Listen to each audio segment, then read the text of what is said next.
Streaming on LinkedIn and YouTube. Welcome, everybody. Welcome to Career Lab Wednesday. We are here every Wednesday, noon to 1 p.m. Central Time. And our purpose in being here is to support you in developing in your career. Thank you, Jane. We are now live. Wonderful. Welcome, everybody. Career Lab Wednesday. Our purpose is to serve you in your career. We see your career as the pathway for you to reach your potential. We spend a lot of time at work. It's a very direct way we impact the world. And so we want to support you in using whatever it is that you do to become more you, to reach your potential. So there's a few ways that you can engage. I love it when you jump in on Zoom and we can work with you directly. If you're not able to get in on Zoom, you can always go to the chat and type in your questions into the chat section. So go ahead and type in questions that you have in the chat section in YouTube Live or in LinkedIn Live. Both are ways that I can interact with you. And if possible, jump in directly here in the Zoom link and we can work together. So I am really excited about this week's topic. As I get into it, I want to say, though, your questions don't have to do with the topic. Anything that's on your heart, whether you're starting off in your career and you're curious about resume work, if you're curious about support and interviews, that's great. If you're further along in your career and you have questions about how to relate to your boss, to your team, how to manage, all of it's fair game. So there's no question too small, no question too big, and it does not have to be about the topic that we have.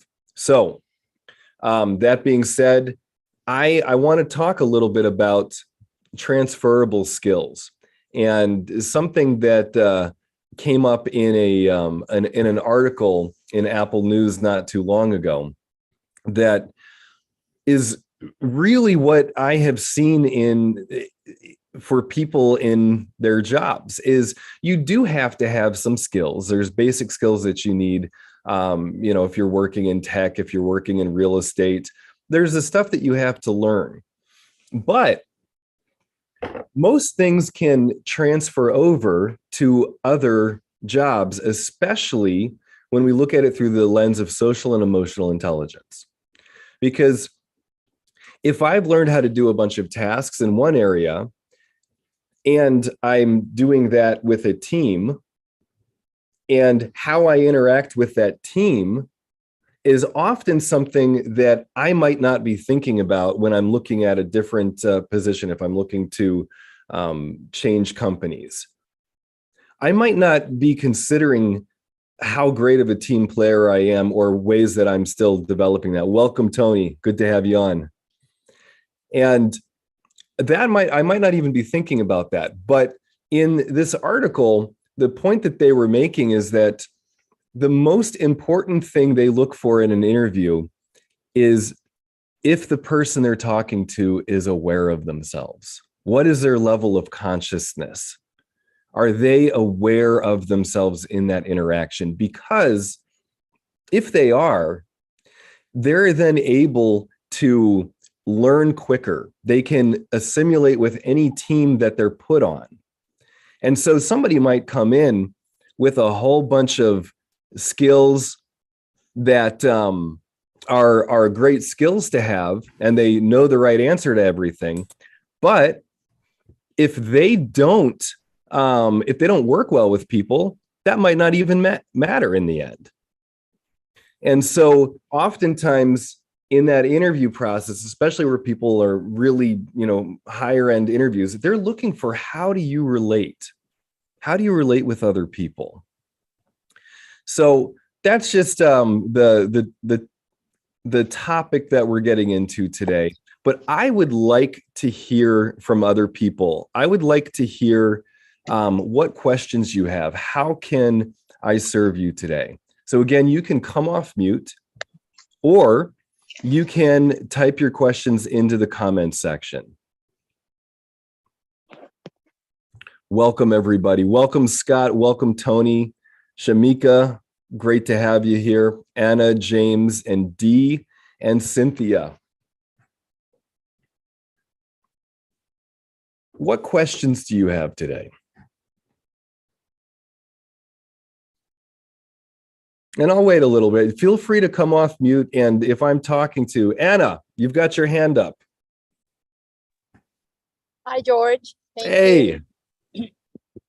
I wanted to ask, well, I love what you said about the importance of self-awareness in these processes. And right now, I am in this situation that I'm looking forward to have a leadership position inside an organization in the HR area. Mm-hmm. I've been a consultant in organizational development since 2008, and I haven't been inside of an organization. I've been like a consultant for organizations for all this time. I know different business, different organizations, and I feel a bit afraid, insecure that they, like, if they are the people that are going to interview me, if they are very conservative, how could I deal with this, that I don't have the experiences inside but a consultant from outside? Oh, this is wonderful. This is such a good question. I am so happy you're asking this. So we're going to get into this, Anna, and I want to set some context for everybody too, which is that as you're listening, what you're doing when Anna and I are talking is you're applying this to yourself. So you might not be in the same kind of job as Anna, but you're going to be thinking about how this relates to you and where you're currently at. We call it co-voyaging or vicarious learning. So thank you, Anna. This is fantastic. Anna, so your concerns are that you have been a consultant and now you're applying to be working in a company and to have it'll be more than just a contract, that you'll be an employee. Yes, I'm looking forward to be part of an HR team. I would like to lead one and to be like presence a more sustainable transformation, and not just like a one-time transformation that I do as a consultant. Like, oh geez, this is beautiful. Yeah, this is wonderful. Okay, so the approach that we take is that you are going to interview them. You've done a bunch of good for companies by consulting, but the mindset that people often go into an interview with is, oh, I have to prove myself. I have to show that I'm good enough, that I know what I'm doing. And that gets in the way of really making contact with the people you're talking to. And of course, I mean, most of us have that, but so it's no sin. But if we can work around it and go in and say, okay, Anna, is this company worth you? Is this a place where you really want to make the investment that you're looking at making? Is it an organization that is able to make the changes that may be needed to happen? What's the culture like there? So this is like, what if I'm now thinking about you, Anna, I'm like, okay, if I'm Anna, I'm going to have these thoughts. I'm going to be thinking if this is a place I actually want to work. Because then when you go into the interviews, you can ask really great questions. And that's going to have them thinking about you and the position that you're applying for. They'll be able to see you making the impact there. And it shows that you are curious about the company, and it shows that you know the questions to ask, and you can get in and you're already having that conversation about what the job really is. And you're not just trying to prove yourself. Anna, how are we doing? I love that. I love that because I didn't have that perspective, but in a way, that's what I do when I have appointments to sell my services to the companies. So in a way, I would be doing like the same thing with a different purpose. Yes. Now we're going to go some steps further, but I want to say there is a course that we have, an online course that includes coaching sessions called Revitalize Your Career. We'll throw a link into the chat for that because that is a where we break this process down. Half of the course is common sense, just stuff you would do in an interview process, but it's through the lens of a different mindset. And that's really where the power comes in, along with the coaching sessions. So we'll share that in a minute here. So now, Anna, the next thing is, you mentioned that you're feeling afraid or concerned about that you've never done anything like this before, like because you've been consulting and now you're looking at working with a company. So tell me about your concerns. Well, some headhunters have tell me, and also human resources VPs I've talked to, that I don't have the corporate experience from inside, so that would be like something that make me like a weaker candidate. And they said that, and I knew that, and I was feeling like insecure in that sense, that I don't have that experience. I have a different one. But I think I have. That's it. Am I being clear? That's great. Okay. So now, if we flip the perspective again to you are interviewing the company, as opposed to running through the gauntlet, trying to make it and trying to prove yourself, but you're interviewing them. How would you bring this topic up in an interview? Of that you don't have the exact experience, you have not worked in a corporation like this before. How would you turn this around and interview them about it? Yes, first, I want to be disrespectful with people that work in HR, but I would say that people that work in HR are caught in operational activities, and sometimes I see and I experience that they lose sight of the strategic way to develop the people in order to address the desired outcomes. So that would be something I would say, but I would have to be careful because I don't want to be like, oh, HR people, they're not good. I don't want to have to send that message. And so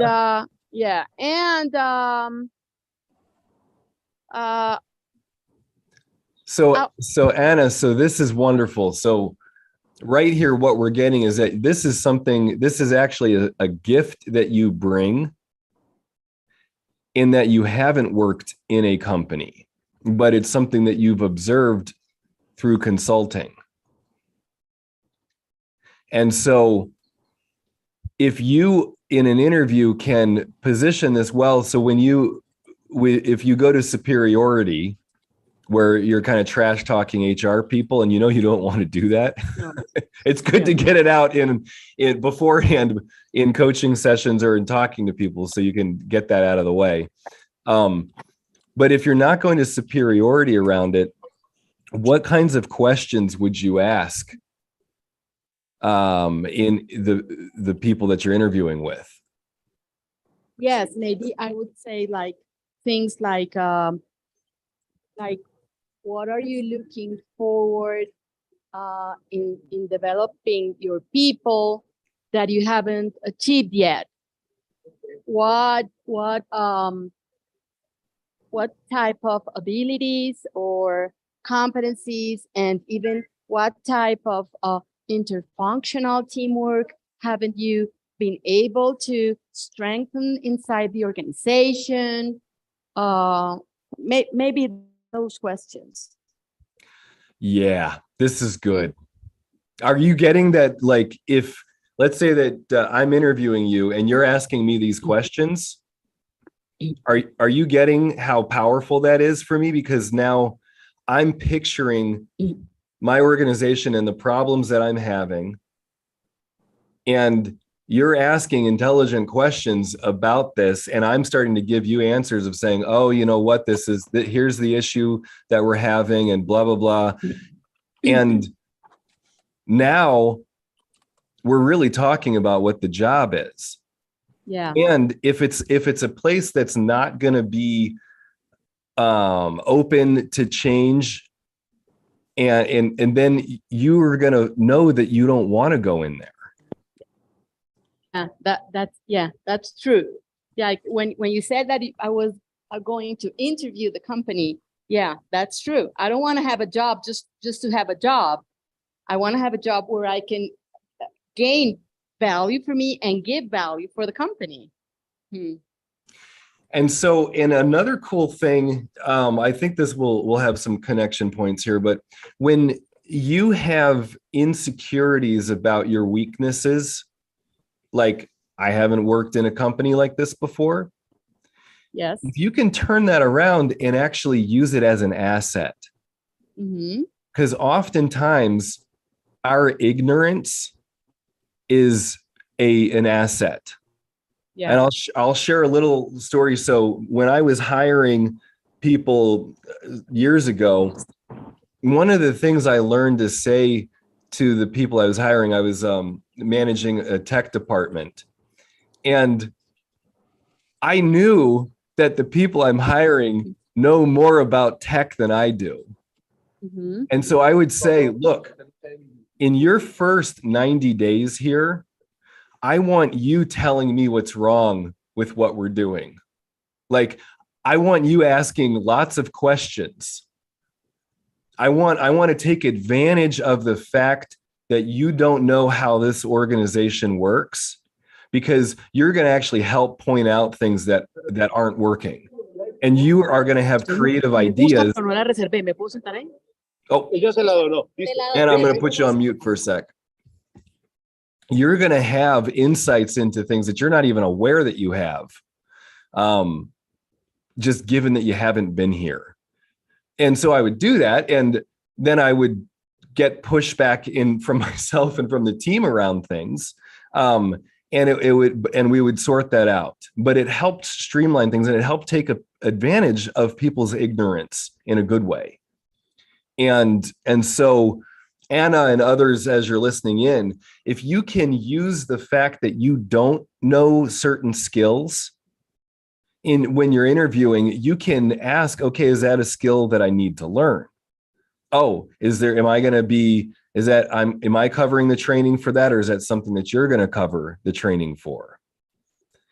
And then you're really helping the people interviewing you think about what it is they actually need. Because a lot of places don't have a great hiring process. So if you're asking great questions, you're just helping them do their job. So I'm going to circle back to the topic today of transferable skills, and the most transferable skill being emotional intelligence. Learning how to be present with myself while being present with other people. Because that's where we really connect. We can really get on the same page with people.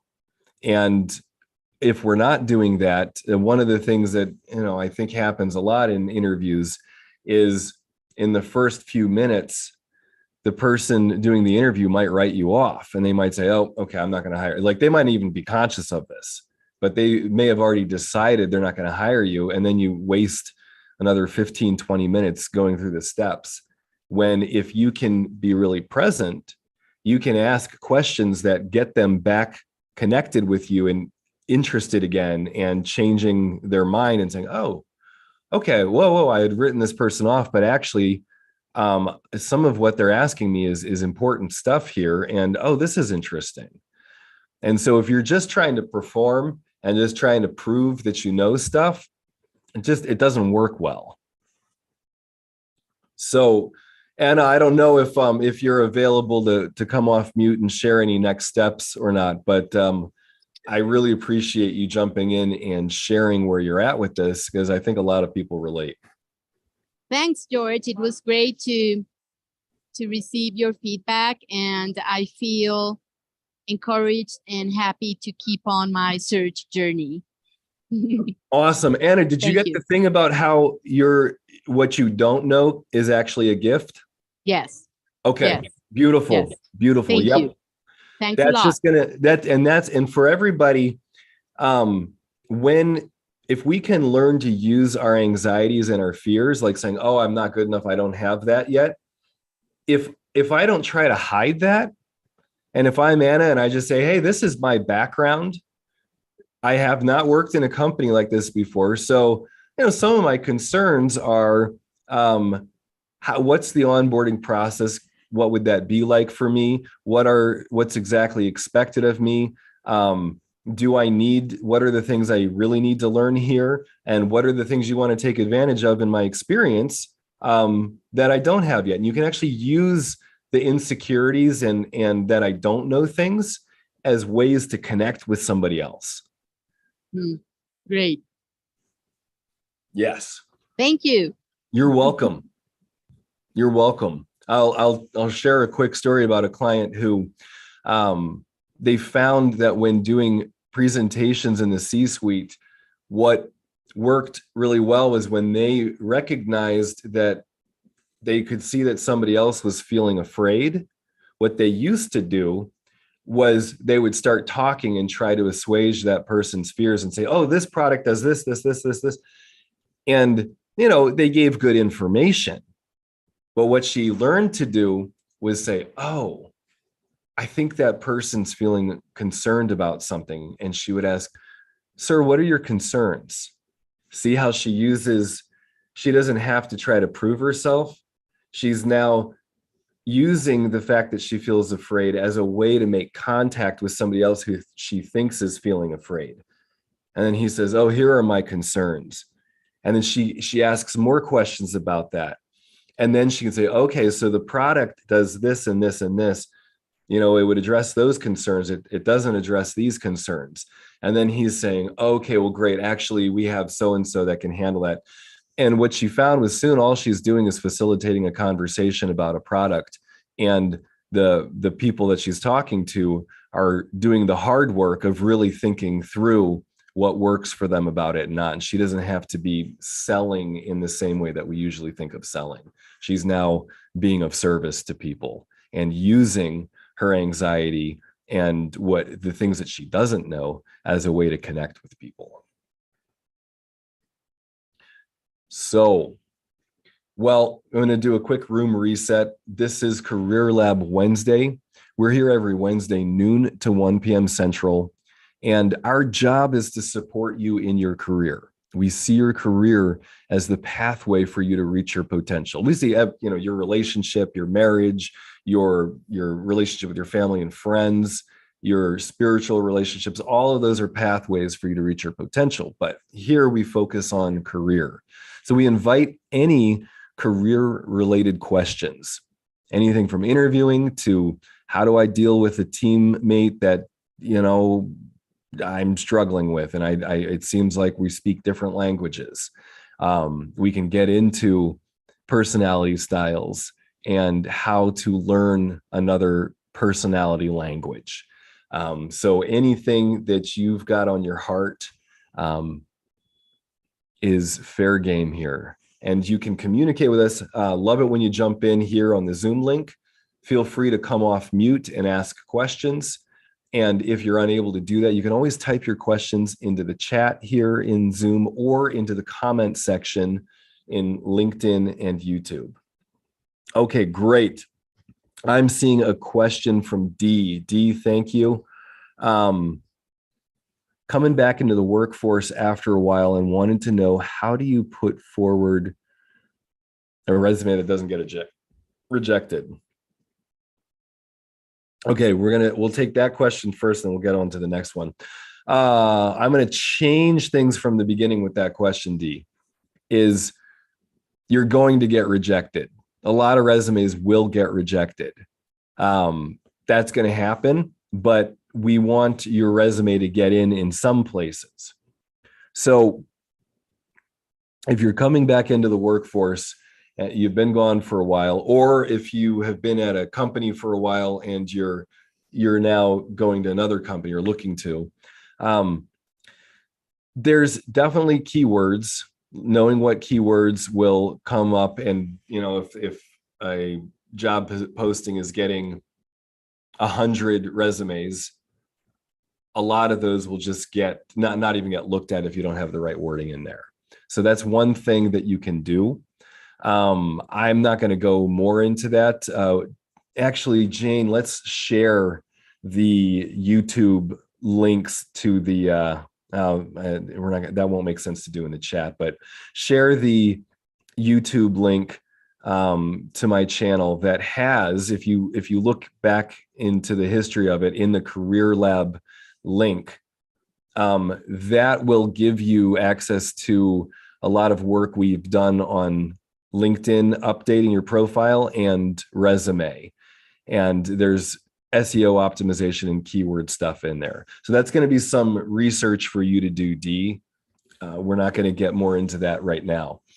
The other thing, thank you, Jane. The other thing that you can do, D, is get good at doing PAR or STAR statements: situation, task, action, result. So you want your bullet points to demonstrate what the task was when you got to the job, or whatever, what's the project or thing that you took on, what are the actions you took, and what are the results that you got.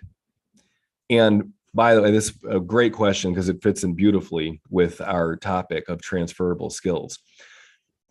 You want people to be able to see this is something that transfers anywhere. You can have all the knowledge in the world, but if you don't know how to implement it and you don't know how to get stuff done, it doesn't really matter. So in your resume and your bullet points, you want to communicate that I get things done. So it might say, when I came on, the company was at this point in revenue, and I did this and this, and that increased revenue to this. Like, literally walk us through it with each department or each task that you're doing, that you were doing at the job. A lot of people have shared things like helping companies go from paper to digital. So, took the company from paper to digital in 6 months. And then they might even add on another result of, it saved this much money in the process. I'm hoping that that's helping. You want to be able to do that in your bullet points on your resume. Because even if, let's say you have the exact background that would transfer right over to this job, but I'm looking at your resume and I'm not getting a sense that you move things forward and that you take initiative, I don't necessarily want to hire you. If I'm like, okay, if this is going to be somebody that I have to kind of be attempting to motivate, etc. So anytime you can demonstrate that you get stuff done, there's two things we talk about people looking for in when they're interviewing is initiative. Does this person take ownership of things and get things done? And is this somebody who I want to work with? Is this somebody that I want to be around?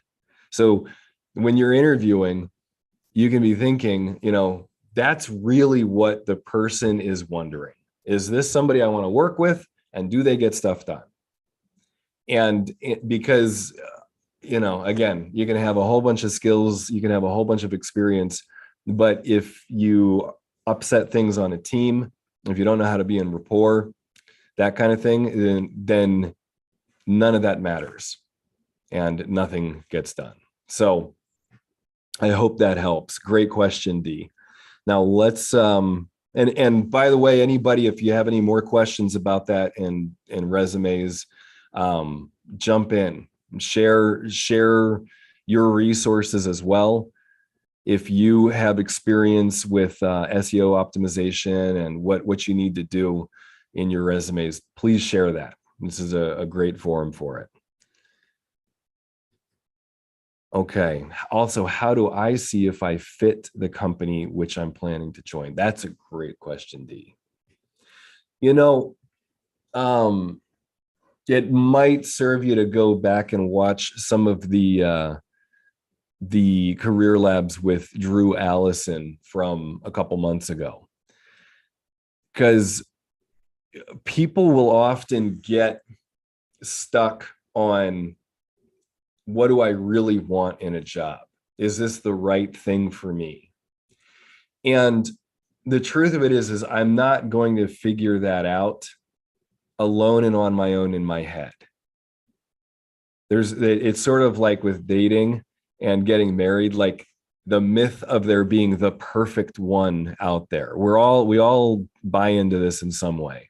So it's what Alfred Adler calls a final fictive goal. Like, oh, when I find the exact right company, then my life is going to be good. Everything's going to make sense. Well, that company doesn't exist.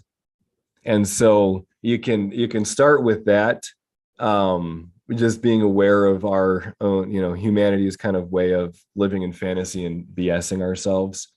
So what's with the approach that we encourage is that you do a lot of interviews. And just like if we're dating, you go on a lot of first dates, or if you're on, dating,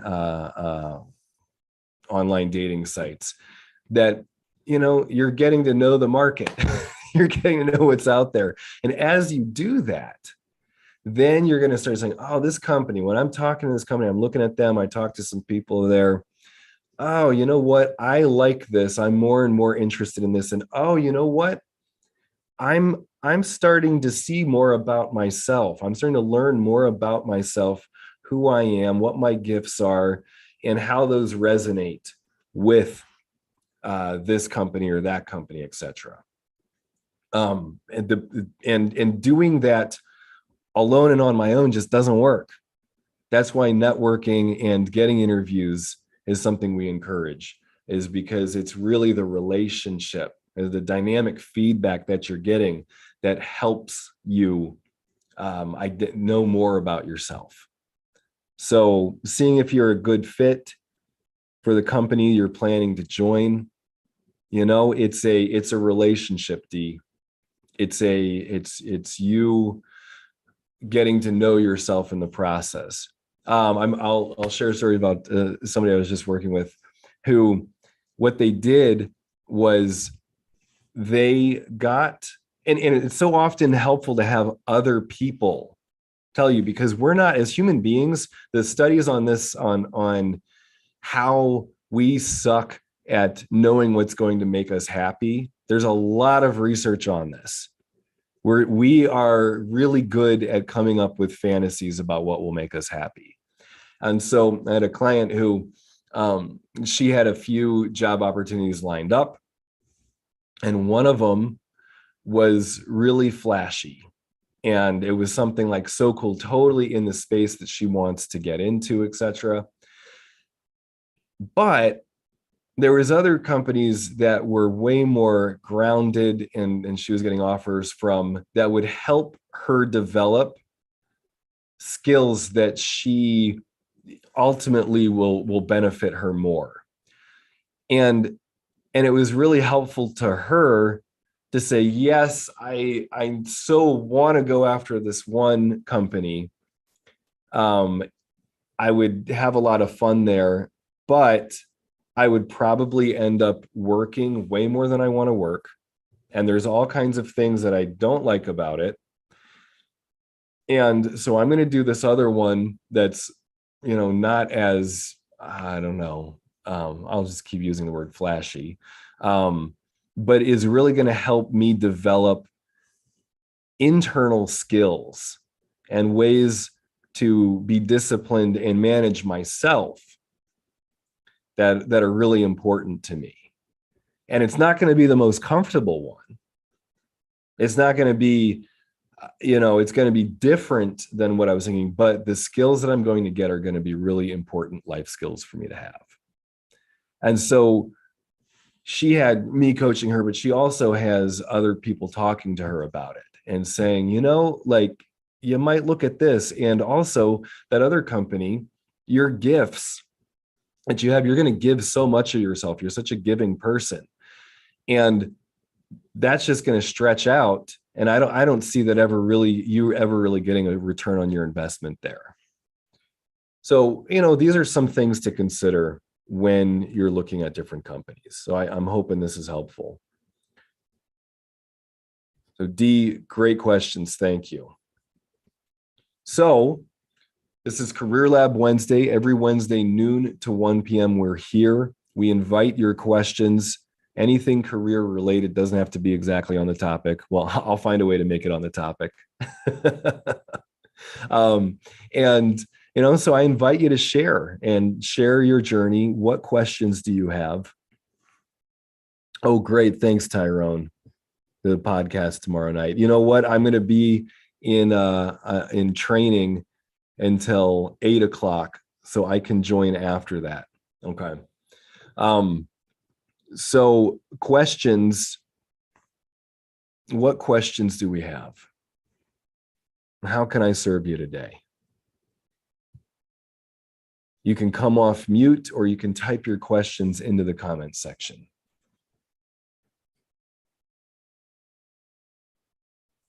How can I serve you today? What are we working on?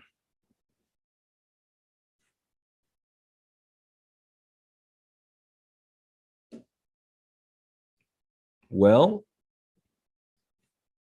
I'm going to keep talking for a little bit, but know that you can come off mute and you can throw questions into the comment section, and we encourage open communication. So if you want to jump in, just jump in, even if I'm talking. Okay. So, as we're looking at being present and using our feelings as a guide, instead of thinking there's something wrong with them and I have to, manage them or get rid of them. I guess we do have to manage them, but we use our feelings as the way to connect with people. And so when going into an interview, of course, I'm going to be nervous. It's something I haven't done in a while, or I want the job. I may need the job. But being able to say, okay, I feel afraid about this, and I'm able to use that fear instead of talking and trying to promote myself, but to use it to ask questions and to learn more about the company. That is, if everybody would focus on that this week, of learning to befriend your fear and use it as a guide instead of something that you need to get over, I will be very happy, and this will have been worth doing. That is a practice and a discipline that is a lifelong discipline, never goes away. There's always the fear of something, and that's okay. So people often talk about like, oh, I want to have more confidence. I don't want to have imposter syndrome. In a fantasy world, maybe I wouldn't have imposter syndrome. But if I flip it and I kind of expand my way of looking at imposter syndrome or confidence, and I say, of course I'm not confident yet. I'm not hired. I'm not at the job yet. It would be foolish of me to have confidence about it. Then we can actually use our feelings in an effective way. Some people have gone in, I've worked with people who, they're like, hey, I've got the skills, I'm confident, and I don't know why I'm not getting hired. I think I'm saying all the right things. And what can happen with that is that, yeah, you might be saying all the right things, but if you're not connecting with the person who's interviewing you, none of it may land. And if you're if you're not in touch with your fear and you're just talking, then people might write you off, and people might have judgments of like, oh yeah, no, I don't want to bring this know-it-all in here. And so if you can learn to share the vulnerabilities that you do have, in an appropriate way for that conversation, like what Anna's working on, hey, this is my experience. I don't have some of this experience in a company. This is, so I'm curious about how I would fit in here. This is kind of the way I'm seeing it. Is that the way you see it? Like right there, you're developing so much rapport with asking the questions, and whether you're confident or not doesn't matter. So I hope that helps with a perspective shift. And then once you have the job and once you've got the skills and you're in there, then you're demonstrating that you're confident because you've done it. You're there, and then you are having imposter syndrome about whatever the next thing is. And so I think I'm talking about these two things because I see them pop up in things regarding career, about having confidence and having imposter syndrome. And it's like, getting focused on those two things, it doesn't help me move through them, and I can just kind of spiral into trying to be confident about something, and it doesn't even matter. So I hope that helps folks. So, as we're coming up to the hour here, we'll end a little early today, unless we have any questions from people. Unless we have any questions, you can type them into the comment section. You can type them into the chat. I'd love to support you with stuff. George, again, me. Yes, Anna. I don't want to monopolize the conversation, but please no do. one else. I've been working with headhunter here in Colombia, like with him, with not a company, with a guy, and I have this homework which is I've been struggling with, and it is I have to go through companies and decide in which companies I want to work. And I've been struggling with that. I like, and I don't, how would you do that? Or what would you suggest me in order to do that? Like to have like I don't know, like 10 companies where I would like to work. And so I'm not sure how should I start. Like, this is great, Anna. How do you want to develop? How do you want to learn and grow? What is it that you want from a company? Okay. Well, I want a company that cares about developing people. That people are not like a chair or like a table that they can change and remove. Like, I want a company that has a business that makes them have that consciousness or that awareness. Beautiful. So that is one point of yours. One. Yes. Okay. What else? I would like a company that is where I can practice my English, like I'm as a speaking Spanish, a native speaking Spanish person, and a person here in Colombia where we speak Spanish. Like, I would like to use more my ability to speak foreign languages like English and French. So I would like a company where I can use that. Bingo. Okay. So that's point number 2. Yes. I would like a company that it's like it's in like has like a I don't want to work in the social sector. I would like I want to work in a business, in a profit business. And I would like a company that has like a social commitment to contribute, and that where people, or a company that would like to create a culture where people feel the company as a social space for growing, as persons and as a community. Okay. Okay, cool. So there's I don't know. I don't know. is, I don't know if I am too idealistic. I mean,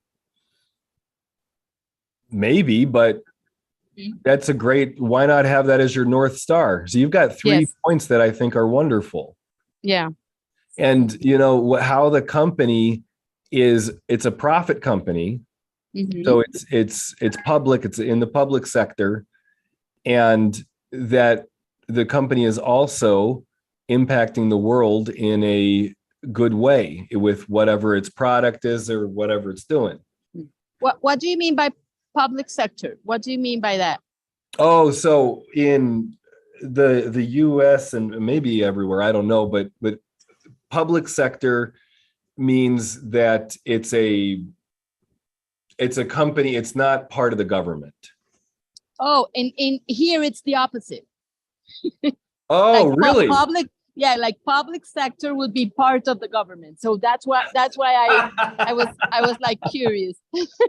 Yeah, Okay. no. Okay, so yeah, the private sector would be like if I work, you know, for whatever township or something. Okay. Okay, yeah.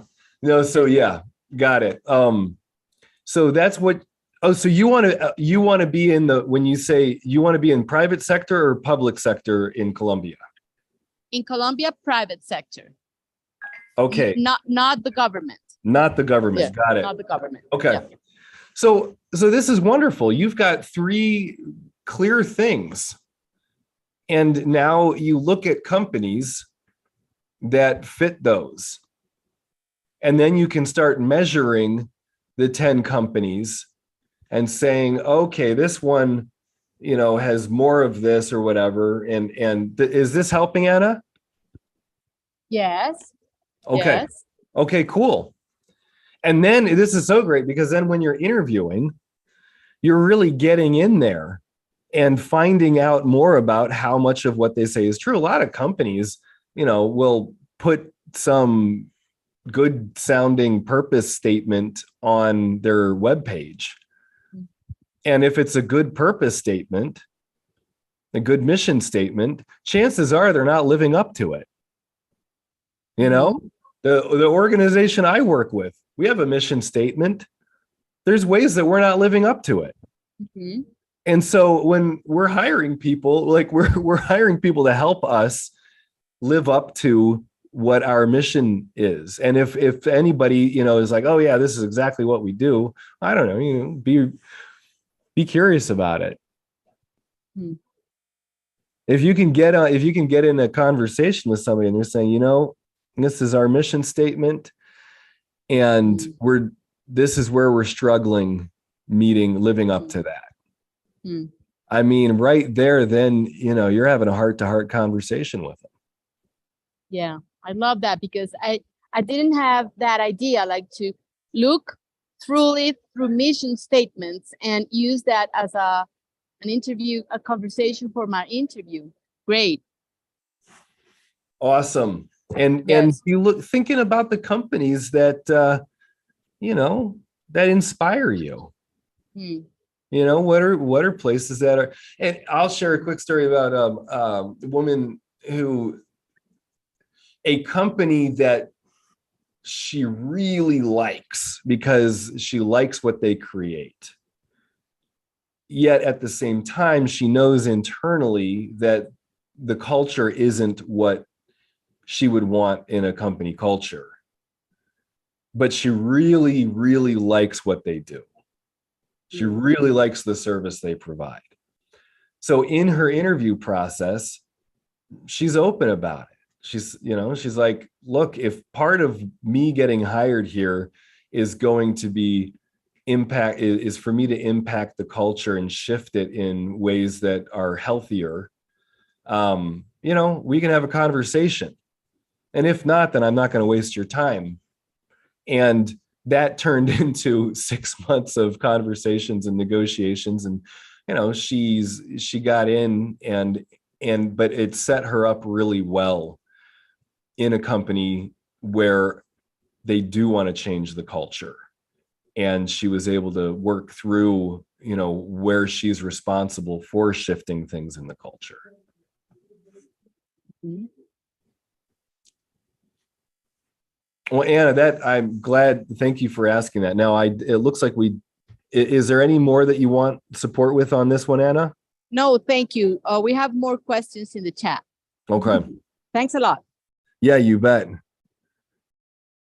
Okay, yes, Tyrone, do believe that there's a lack of leadership in regards to communication, because sometimes we may not receive certain important information from top management. Oh, totally. Yeah. You know what?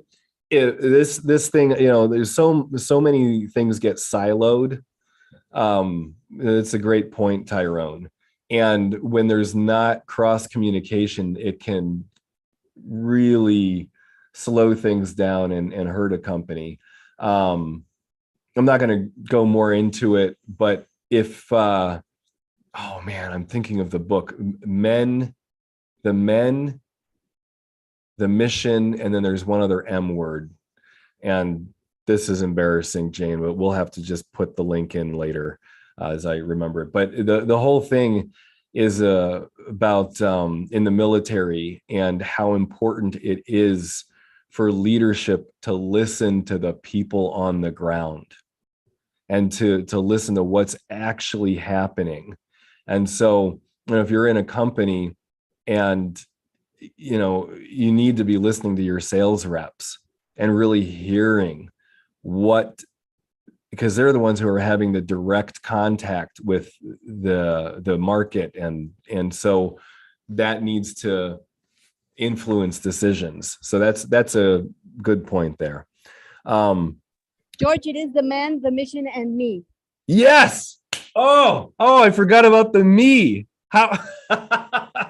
What would Freud say about that, George? Oh, Anna, this is my life work, isn't it? Is me putting me first and thinking about me and putting the oxygen mask on myself. Thank you. Oh, thank you, Anna. Okay, we've got just 8 minutes left, so I'm going to get through these questions coming in. You mentioned about the different personalities at work and that there's something I'm dealing with. Oh, I'm an introvert among a lot of seemingly extroverts, which makes me feel uncomfortable being outnumbered and perhaps not understood in how I best like to work.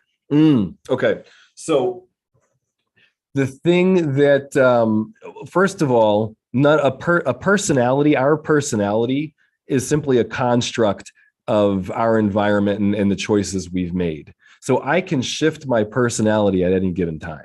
It is something malleable. It's like our skin, you might have heard this, our entire body down to our bones, the actual cells change over the course of 7 years. So like 7 years ago, me is not even physically, there's no cells in my body right now that were here 7 years ago. So we can shift things in our personality. So if I'm an introvert, learning to be more of an extrovert or learning how to communicate with more extrovert personality types, I don't have to change who I am, but I can pick up on how to communicate in ways that extroverts would hear me more. So most extroverts love praise. And so just saying things like, oh, like, that sounds great. Oh, wonderful, or good job. Like some of this stuff, just affirmation. When talking, this is a big one. So analyzer types often have very serious faces, because they're thinking. That's wonderful. But if an analyzer type can learn, if they're talking to a cooperator like me, if an analyzer can just turn up the sides of their face a little bit and have a slight, like, pleasant smile on their face, all of a sudden my brain as a cooperator is now open. And I'm like, I can just hear more of what you're saying. And I'm grateful to you. It's not like a manipulative thing. You're literally helping me hear you better. So I hope these are a couple little tricks that you can experiment with.